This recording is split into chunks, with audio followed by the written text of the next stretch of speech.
Welcome to this workshop.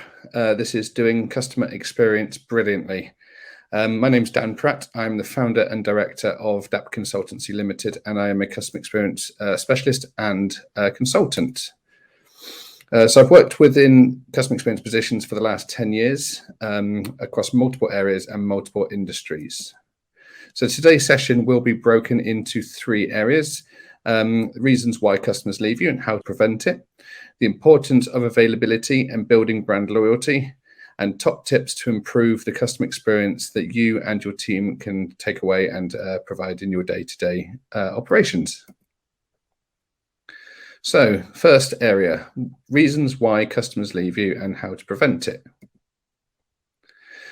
So there's many different reasons why customers leave. Obviously, there's very intricate details, but all of these details that happen throughout the entire business can be put down to four key buckets, four main mistakes. And this is assuming long-term customers are happy, forgetting customers' best interests, employees engaging incorrectly, and inconsistent communication.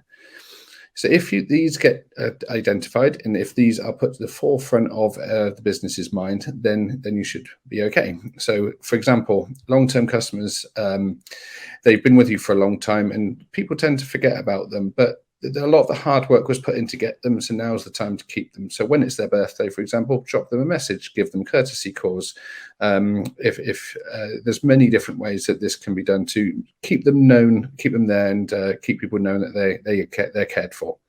Forgetting customers' best interest, number two.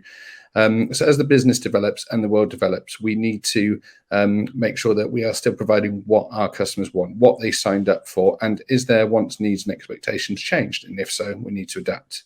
Employees engaging incorrectly. We've all been in a restaurant or on the phone to a customer service team, and we've not necessarily had the service that we expected. So we need to really keep an eye on this and make sure the tone of voice is consistent, make sure the information is consistent, and make sure that people are portraying the brand as we want. And the fourth mistake is inconsistent communication. So is your social media posts given the same information as your team members?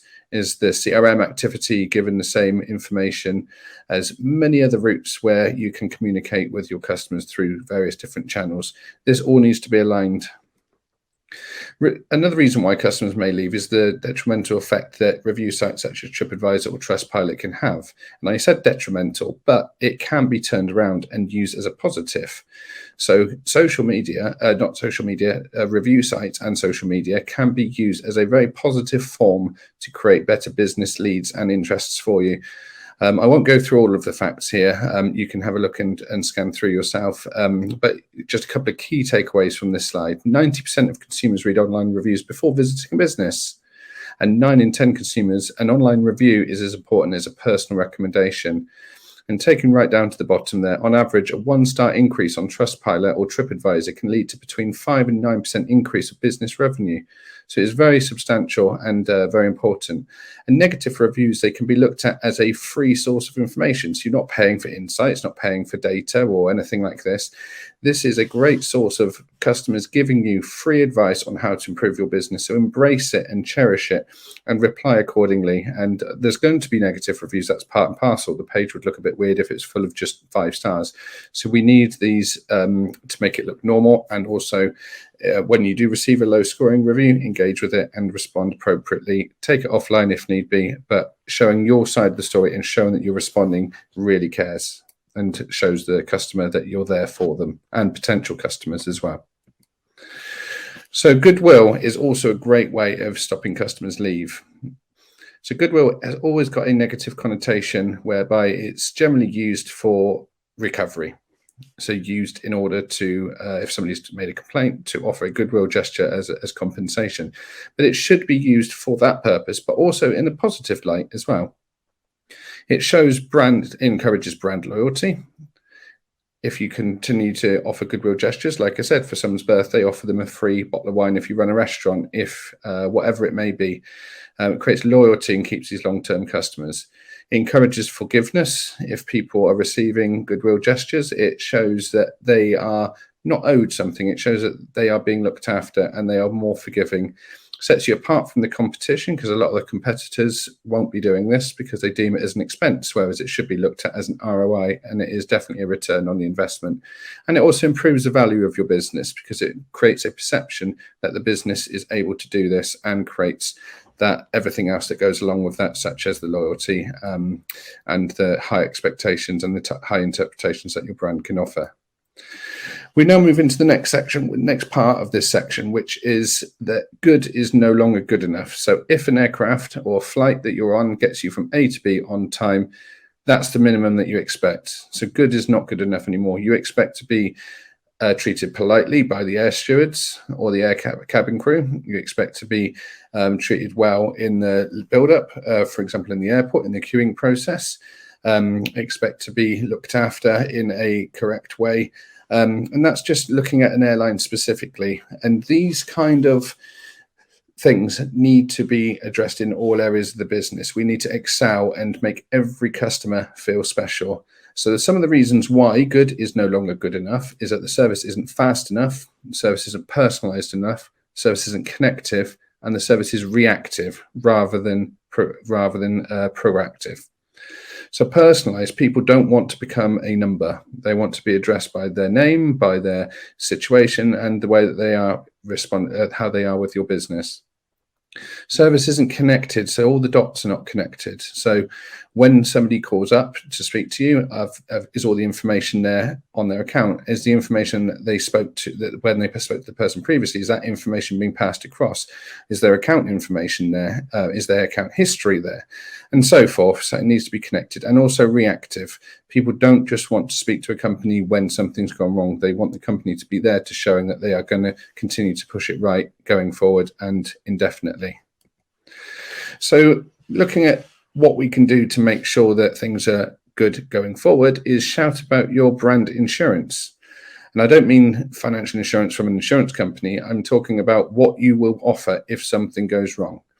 So therefore, companies such as Amex, Emirates, Monzo, and John Lewis, they don't just offer a facility whereby if something goes wrong, then you contact them and then that goes right. But they offer a perception that when things go wrong, they will be sorting it out straight away.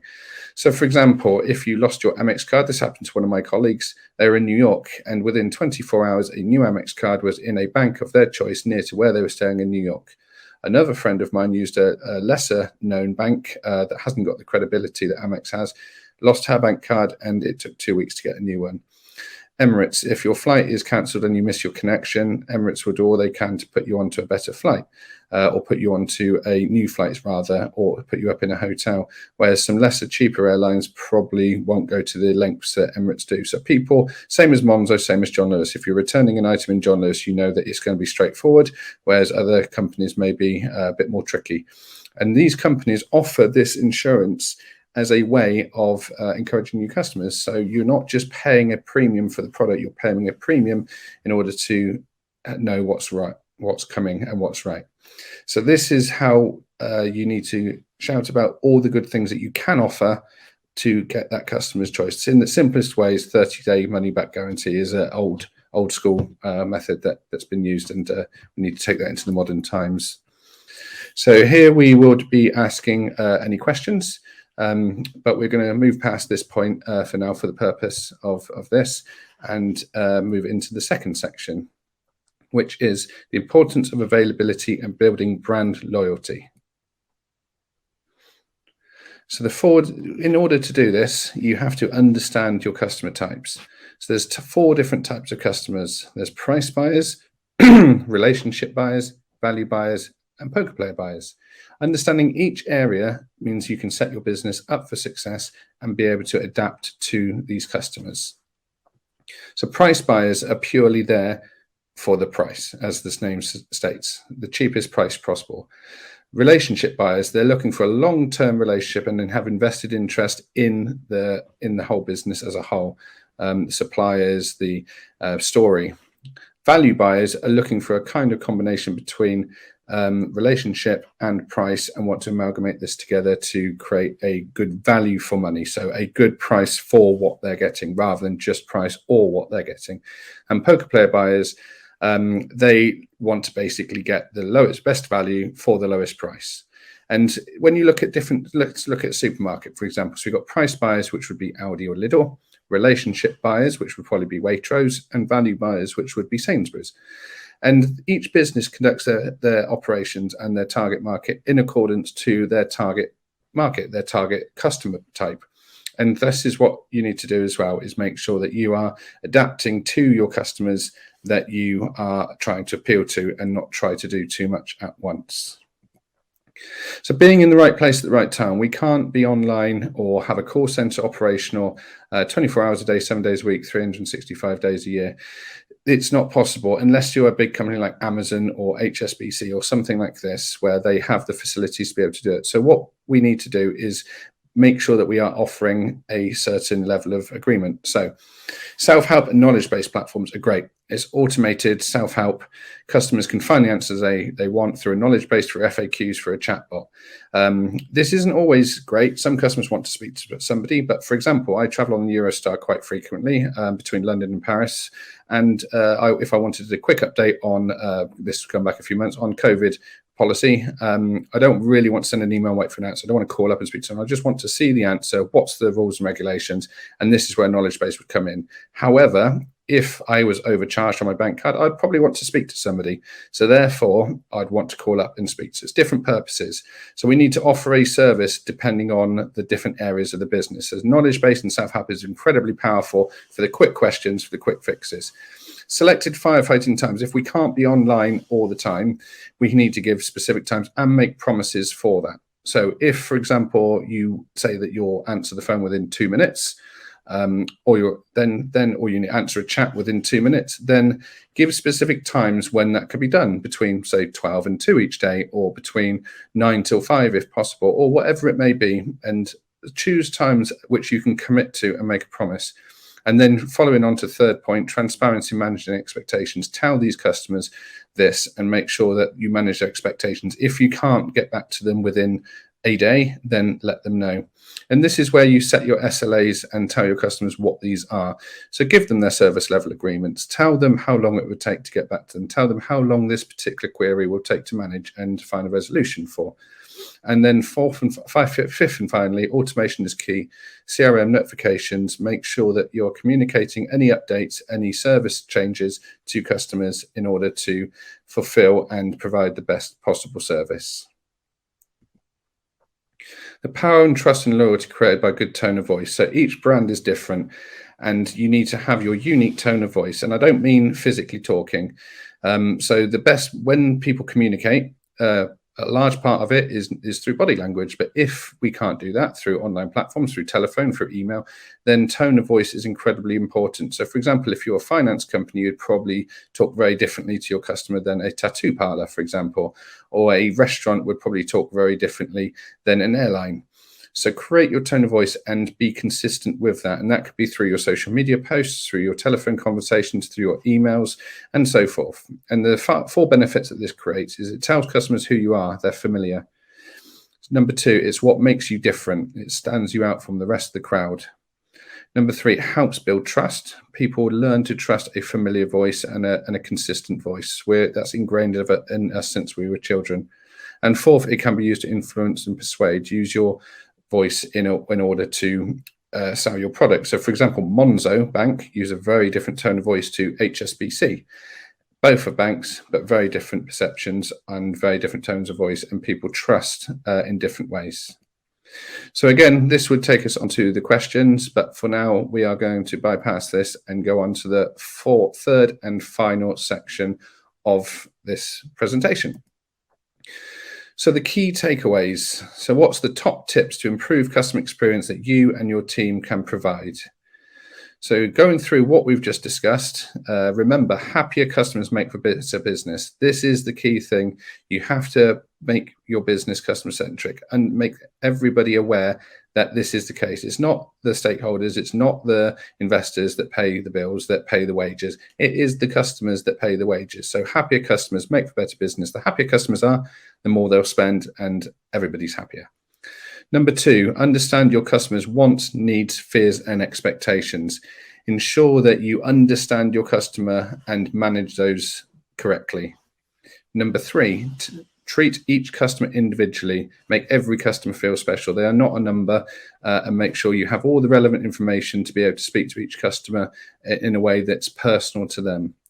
Number 4, you use review sites to your advantage. As we discussed, people look at these review sites a lot, and they don't necessarily have to be a negative thing. They can be used as a positive thing. So utilize these and use these to your advantage. We have lots of different strategies with this. So if anybody wanted to get in touch, we can take you through all of these points in much more detail. We've helped companies bring up their customer experience, their Trustpilot and TripAdvisor scores, and utilize the data from it. So if this is something you are wanting to look into further, then not just this, but all of it, but specifically this, then do give us a shout. Number 5, don't be afraid to show and offer goodwill. As we said, this is an incredibly useful tool within your CX strategy. Have a consistent brand tone of voice. Number 7, ensure your whole business is customer-centric. So this ranges from the finance team to the marketing team to the ops team. Make sure that every single person is customer-centric and puts the customer at the forefront of what they do. If what they're doing has a detrimental effect on the customer, then stop doing it. It needs to have a positive effect on the customer. As we've said, happier customers make for better business. Number 8, shout about the service insurance you provide. If you offer something great in order to improve, then shout about this and make sure that this is told to your customers, because they will buy into that for the unfortunate event. If things go wrong, they like to have that insurance policy. That's why we all buy insurance, isn't it? We don't hope that things go wrong, but if something were to go wrong, then that's why we have it. It's the same principle applies in business.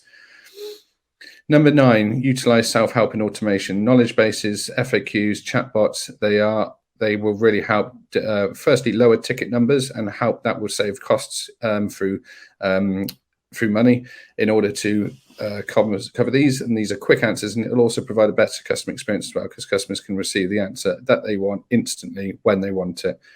And number 10, as we said, good isn't good enough. Always aim to be exceptional rather than just good. Don't take good as an average. Like I said, it's if your flight can get you from A to B on time, take that, and how do you improve that experience? How do we get that to be the best experience? What do people choose that airline for? That's the small granular details that we need to be looking at. So throughout this conversation, as we've seen, we've covered lots of different bases. DAP Consultancy, we are specialists in customer experience.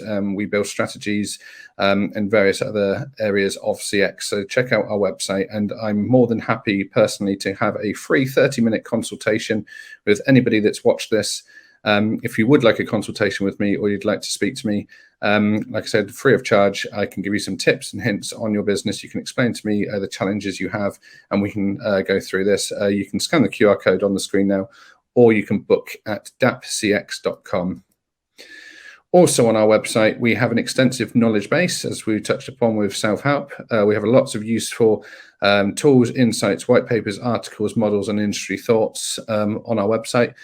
These articles are free. You can just go to our website, dapcx.com, click the knowledge base at the top there, and then click the article that you want. And there's a lot of really useful information there, which hopefully will teach you a lot, and you'll be able to learn from and enjoy to use for your business and improve your business going forward. If there are any articles that you would like to see or anything like that, do drop us a message as well, and we can add an article based on that. It's all composed by ourselves. We want to share our knowledge and our thoughts with people. Our main priority is, as a business, obviously, is not just to make profit, which businesses need to do to survive, but it's also to help companies utilize their customer experience, so then they can provide a better service, which makes everybody happier. Happier customers, happier stakeholders, happier investors, happier employees. So we really want to do this, which is why we're happy to offer this for free. So do check out our website, dapcx.com, and click the knowledge base at the top. So thank you very much for your time. I really appreciate you watching this and getting in, and I hope you found some of the things useful. As I've said, it's been quite hard to cram 10 years of experience into 30 minutes, but if you would like to know more or chat to me specifically about something in more detail, like I've said, do get in touch. My contact details are here. There's my email address, telephone number, website, and feel free to add me on LinkedIn. I very much look forward to hearing from you and speaking to you all soon. And yeah, any challenges, any that you have, if you've got any interesting things that you're working on that you want a bit of advice, would you like a fresh pair of eyes, a second take on something? I'm more than happy to do any of these things. So do get in touch. There's my contact details there. There's a bit more about our business at the end, if you'd like to take a little look through. I won't read it out, but these packs will be sent round to everybody afterwards, or feel free to pause the screen to read these now. And that concludes. So thank you very much. I generally really appreciate all your time, and I very much look forward to hearing from some of you soon. So yeah, enjoy the rest of your evening, and enjoy the rest of your week. And yeah, thank you so much. Cheers. Bye-bye.